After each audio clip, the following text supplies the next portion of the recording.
नमस्कार दोस्तों, ocean network में आपका स्वागत है। आपको नहीं लगता 102 दिन तक आर्थर रोड जेल में बंद रहने के बाद जब 9 नवंबर को संजय राउत को जमानत मिली और वो जेल से बाहर आए, उसके बाद से लगातार कुछ कन्फ्यूज से हैं।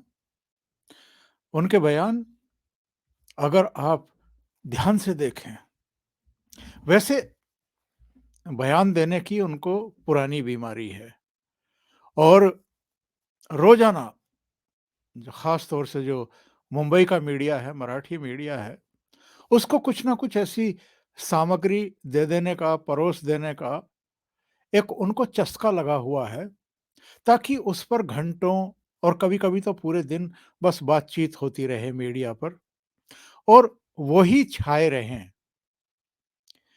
अब शिवसेना का जो हाल हो गया है, वो अपनी जगह है और बहुत सारे लोगों का ये कहना है कि जो हाल शिवसेना का हुआ है, उसकी बहुत बड़ी वजह उद्धव ठाकरे तो हैं ही, संजय राउत भी हैं और ये बात बहुत हद तक सही है। आए दिन किसी न किसी के बारे में कुछ भी कह देना, कुछ भी परोस देना और उस पर फिर घंटों चर्चाएँ चलना। भारतीय जनता पार्टी को इतना ज़्यादा नाखुश कर दिया इन्होंने अपनी बयानबाज़ी की वजह से। अरे भई, भाजपा से गठबंधन तोड़ दिया था, 2 नए दलों के साथ आपने गठबंधन जोड़ लिया था, सरकार बना ली थी, मुख्यमंत्री आपका हो गया था, तो शांति का जीव जो है ना वो ठंडा करके खाता है। लेकिन सत्ता जब हाथ में आ जाए, तो उसके बाद इस तरह के जो लोग होते हैं, वो उसे पचा नहीं पाते हैं और वही इनके साथ हुआ और उद्धव ठाकरे के साथ भी यही हुआ था। तो मैं बात कर रहा था कि कुर्सी चली गई उद्धव ठाकरे साहब की, सरकार चली गई एमबीए की। इस बीच ऐसा बहुत कुछ घटा। नवाब मलिक और अनिल देशमुख तो दोनों तभी अंदर चले गए थे जब सत्ता थी इनके हाथ में, जब उद्धव ठाकरे मुख्यमंत्री थे और जब शरद पवार की राज्य में चल रही थी। पर केंद्र पर कोई वश नहीं चल रहा था, इसलिए वो दोनों मंत्री रहते हुए ही जेल भेजे गए। संजय राउत जब गए तो स्थितियां थोड़ी अलग हो चुकी थी, क्योंकि जून के आखिर में उद्धव ठाकरे को इस्तीफा देना पड़ा था और 30 जून को शायद शपथ भी ग्रहण कर ली थी एकनाथ शिंदे ने मुख्यमंत्री के तौर पर और देवेंद्र फडणवीस ने उप मुख्यमंत्री के तौर पर। इनकी गिरफ्तारी हुई थी उस घटना के ठीक 1 महीने बाद 31 जुलाई को। ईडी ने इनको इनके एक तरीके से घर से ही उठा लिया था।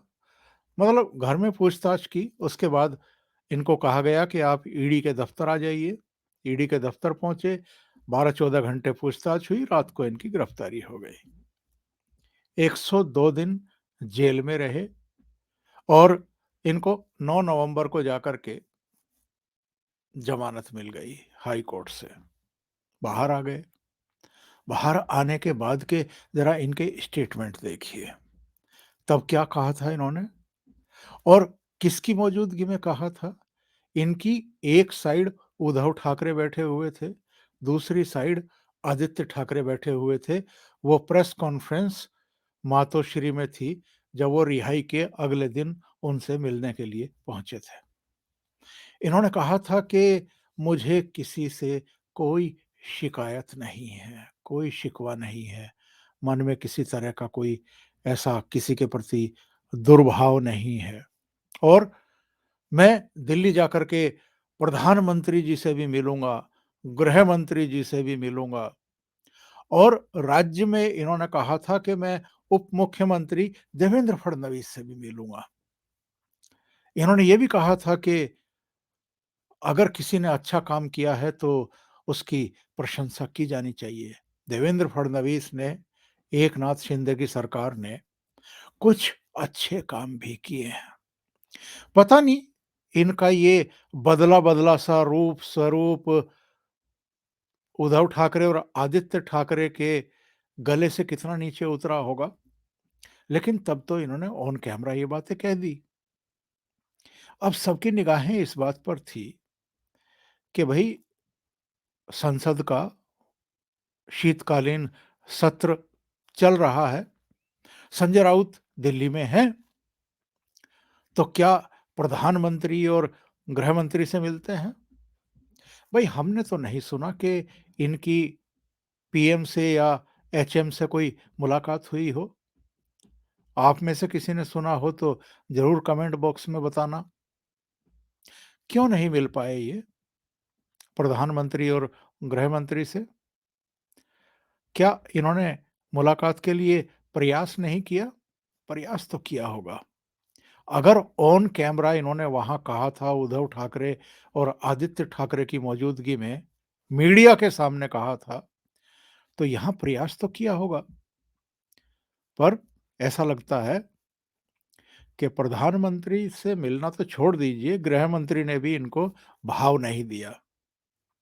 इनके बयानों को, इनकी शेखी-खोरी को वो कोई महत्व देना भी नहीं चाहते होंगे। देवेंद्र फडणवीस से इनकी कोई अलग से मुलाकात हुई हो या मीडिया में वो मुलाकात सुर्खी बनी हो, ऐसा भी ध्यान में नहीं आ रहा है। तो इन्होंने कोशिश तो की थी कि प्रधानमंत्री, गृह मंत्री, महाराष्ट्र के उप मुख्यमंत्री इन सब से मिलूँ, कुछ बातें करूँ। वो क्या बात करना चाहते थे, क्यों मिलना चाहते थे, ये तो वो जाने। पर ऐसा लगता है कि वो जो 102 दिन आर्थर रोड जेल में इनको बिताने पड़े, एक कैदी के रूप में, गिरफ्तारी के बाद और न्यायिक हिरासत में भेजे जाने के बाद, उसका बड़ा गहरा असर इनके दिमाग पर था। और तब इनको लगा होगा कि यार मैं क्यों पंगे ले रहा हूँ और आगे ये केस कोई ख़त्म तो हो नहीं गया है, अभी ज़मानत मिली है, अभी ट्रायल चलेंगे, सुनवाई होगी, दोनों पक्षों की तरफ से अपनी-अपनी दलीलें पेश की जाएँगी। ईडी का कहना है कि उसके पास पर्याप्त सबूत हैं, लिंक्स हैं कि इन्होंने पत्रा चावल वाले मामले में काफ़ी गुलगपाड़ा किया हुआ है और इनको सज़ा होगी। तो ज़मानत मिलने पर जिस तरीके से मराठी मीडिया और जो एक वो इकोसिस्टम यहाँ भी काम करता है, दिल्ली में भी और वो मुंबई में भी काम करता है। तो वो मीडिया वाले उछल रहे थे कि जैसे बहुत बड़ा तीर मार लिया है और जैसे संजय राउत आरोप मुक्त कर दिए गए हों, ऐसा ही कुछ जश्न था वो। लेकिन अभी ट्रायल होना है, आरोप पत्र पर बहस होगी, सबूत पेश किए जाएँगे और तब कोर्ट को तय करना है कि इन पर जो आरोप लगाए गए हैं, वो कितने सही हैं, कितने सही नहीं हैं। संजय राउत जानते हैं, उनको सब पता है, एहसास है उनको कि कहाँ-कहाँ, क्या-क्या गड़बड़ियाँ हो रही हैं।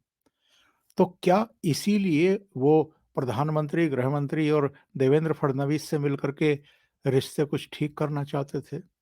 क्योंकि जितनी बयानबाज़ी भाजपा नेतृत्व के बारे में, फडणवीस के बारे में संजय राउत ने कर रखी है या उद्धव ठाकरे ने इनके ज़रिए करवा रखी है, उतनी तो बयानबाज़ी किसी ने भी नहीं की है। उद्धव ठाकरे भी ऊँचा-नीचा बोलते हैं, पर वो एक अलग स्तर है और ये एक अलग स्तर है। तो इनकी चर्चा मैं आज इसलिए कर रहा हूँ, अभी कुछ दिन पहले देवेंद्र फडणवीस की मिसेज़ अमृता फडणवीस ने एक कार्यक्रम में ये कहा कि साहब न्यू इंडिया के जो महात्मा गांधी हैं, वो प्रधानमंत्री नरेंद्र मोदी हैं। पुराने ज़माने में जो राष्ट्रपिता थे वो महात्मा गांधी थे और आज जो न्यू इंडिया बन रहा है, तो इसके महात्मा गांधी का दर्जा अगर किसी को दिया जा सकता है, तो वो प्रधानमंत्री नरेंद्र मोदी। अब ऐसा तो है नहीं कि अमृता फडणवीस ने कोई नई बात कही हो। इससे पहले अगर आपको ध्यान हो, तो डोनाल्ड ट्रंप जब राष्ट्रपति थे, उन्होंने भी नरेंद्र मोदी को फादर ऑफ इंडिया कह करके पुकारा था। और उनका तो ये भी कहना था कि साहब, जहाँ तक मुझे याद है, भारत पहले कैसा था, वहाँ फूट थी, मारा-मारी थी। प्रधानमंत्री नरेंद्र मोदी के करिश्माई नेतृत्व का ही ये कमाल है कि इन्होंने भारत को जैसे एकजुट कर दिया है। किसी तरह की अशांति नहीं है, किसी मतलब दंगा-फसाद या कुछ इस तरह की बातें नहीं हैं। तो ये काम जो है एक पिता ही करता है, जो नरेंद्र मोदी ने किया है। और शायद इसीलिए मैं उनको फादर ऑफ इंडिया कह कर के बुलाऊँगा। तो इन्होंने क्या किया है, संजय राउत ने अमृता फडणवीस पर एक तरीके से व्यंग कसा है। और व्यंग कसते हुए सामना में जो इनका संडे को एक रोक-ठोक करके कॉलम आता है, उसमें कुछ सवाल खड़े किए हैं। और सवाल खड़े करते हुए भारतीय जनता पार्टी से पूछा है कि क्या वो अमृता फडणवीस के बयान से सहमत है? और ये भी कह रहे हैं लगे हाथ कि अगर नरेंद्र मोदी को ऐसे समय, जबकि देश में महँगाई है, गरीबी है, तब उनको आज का राष्ट्रपिता कहना, ये प्रधानमंत्री नरेंद्र मोदी के लिए भी अपमानजनक है। मतलब जो ये तर्क दे रहे हैं, गरीबी है, बेरोज़गारी है, ऐसे में उनको राष्ट्रपिता कहना नरेंद्र मोदी के लिए भी अपमानजनक है। मतलब कम से कम मेरे जैसे सोचने समझने वाले के तो सिर के ऊपर से इनकी बॉल निकल गई है कि ये कहना क्या चाहते हैं और इसमें कौन-सा तर्क है। दूसरे, अभी हाल-फिलहाल में इनके ऐसे कई बयान आए हैं और कई बातें आई हैं, जिनकी वजह से ये लगातार चर्चा में है। एक तो वो बयान जो इन्होंने अभी कर्नाटक के बारे में दिया था कि जी चीन जिस तरीके से भारत में घुसा है, हम उसी तरीके से कर्नाटक में जाकर के घुस जाएँगे। तो भई जाओ, घुस जाओ।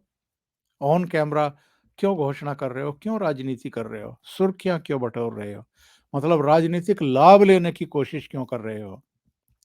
कई बार शरद पवार मुख्यमंत्री रह चुके, अभी उद्धव ठाकरे जून तक मुख्यमंत्री थे, तब जाकर के क्यों नहीं घुस गए कर्नाटक में?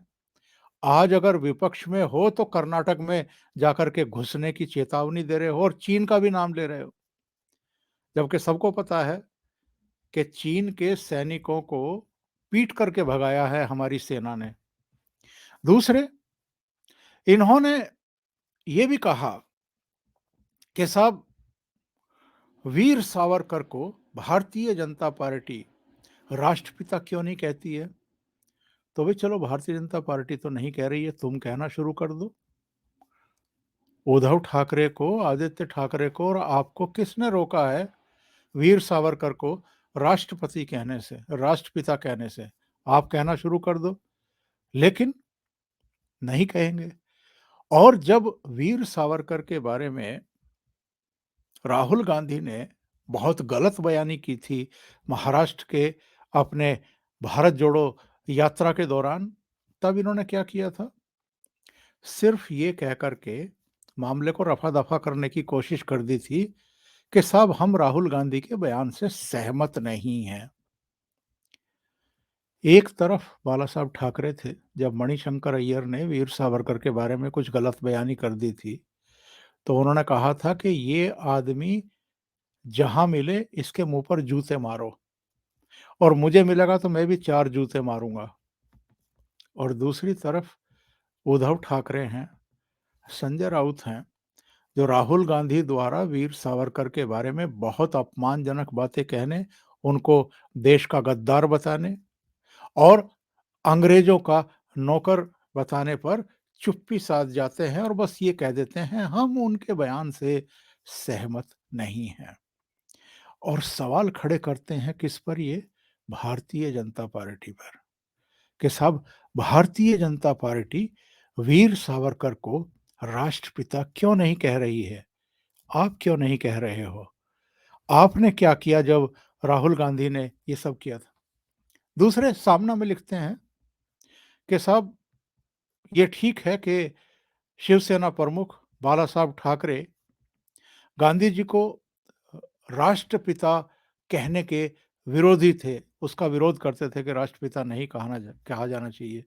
लेकिन साथ में ये भी लिखते हैं सामना में कि साहब इस बात को अब वर्तमान में गैर ज़रूरी माना जाएगा, यानी जो बाला साहब ठाकरे ने कहा था उसको गैर ज़रूरी माना जाएगा। अब आते हैं इस बात पर, इन्होंने लिखा कि साहब वल्लभ भाई पटेल और नेताजी सुभाष चंद्र बोस, इन दोनों को भारतीय जनता पार्टी सम्मान दे रही है, जबकि ये लोग कांग्रेस से जुड़े हुए महापुरुष थे और भारतीय जनता पार्टी एक तरीके से कांग्रेस के महापुरुषों को चुराने का काम कर रही है। जो इस देश के महापुरुष हैं, वो चाहे वीर सावरकर हों, छत्रपति शिवाजी महाराज हों, वो चाहे सुभाष चंद्र बोस हों, सरदार वल्लभ भाई पटेल हों, वो तो सबके हैं। या उनको भी संजय राउत जो हैं, वो अब खानों में बाँटेंगे कि ये कांग्रेस का है, ये फलाने का है, ये ढिमकाने का है। तो जो जिस पार्टी में था, उसी पार्टी के लोगों को उनका सम्मान करना चाहिए, बाकी लोगों को नहीं करना चाहिए। ये कहना चाहते हैं संजय राउत। तो ऐसा लगता है संजय राउत के बारे में, जो मैंने कहा था कि कन्फ्यूज़ ही आ गए हैं पूरी तरीके से। इनको समझ में ही नहीं आ रहा है, क्या करना है, क्या कहना है, क्या रास्ता पकड़ना है। और मुझे तो कई बार लगता है कि जैसे-जैसे बीएमसी के चुनाव नज़दीक आ रहे हैं, ये पूरी शिवसेना, उद्धव ठाकरे वाली शिवसेना, यूबीटी, वो कुछ ज़्यादा ही बौखला गई है। और इसीलिए कभी नागपुर में ज़मीन आवंटन वाला मामला उछालती है, कभी मुंबई में सड़कों पर प्रदर्शन करती है, कभी कर्नाटक वाला मसला उठा देती है ज़मीन का, कभी भगत सिंह कोश्यारी को छत्रपति शिवाजी महाराज के बारे में कोई अपमानजनक बयान दिया भी नहीं था। उन्होंने कहा था कि पुराने ज़माने में छत्रपति शिवाजी महाराज प्रेरणा पुरुष थे। आज के ज़माने में अगर किसी को ढूँढें तो नितिन गडकरी हो सकते हैं। तो इसको भी इन्होंने ट्विस्ट कर दिया, तूल दे दिया और इस पर भी राजनीतिक रोटियाँ सेंकने की कोशिश की। तो ऐसा लगता है कि जो हालात इस समय हो गए हैं शिवसेना यूबीटी के, उसमें इनको लग रहा है कि अगर बीएमसी भी हाथ से चली गई, तो फिर क्या करेंगे? प्राण वायु कहाँ से मिलेगी? इसलिए सोचने समझने की जैसे शक्ति इन्होंने खो दी है। और इस तरह के बयान, इस तरह के रिएक्शन, इसी का परिणाम मुझे दिखाई दे रहे हैं। अभी के लिए इतना ही। बहुत-बहुत धन्यवाद। अगर आपको ये चैनल और इसके कंटेंट पसंद आ रहे हैं, तो लाइक करें, कमेंट करें, वीडियो को शेयर भी करें। अभी तक अगर आपने ये चैनल सब्सक्राइब नहीं किया है या जॉइन नहीं किया है, तो निःशुल्क आप सब्सक्राइब कर सकते हैं। मामूली शुल्क देकर के आप जॉइन भी कर सकते हैं। साथ में लगे बेल आइकॉन को दबाना ना भूलें, ताकि आगे आने वाले वीडियो आप तक पहुंचते रहें, उनके नोटिफिकेशन आप तक पहुंचते रहें। बहुत-बहुत धन्यवाद। नमस्कार।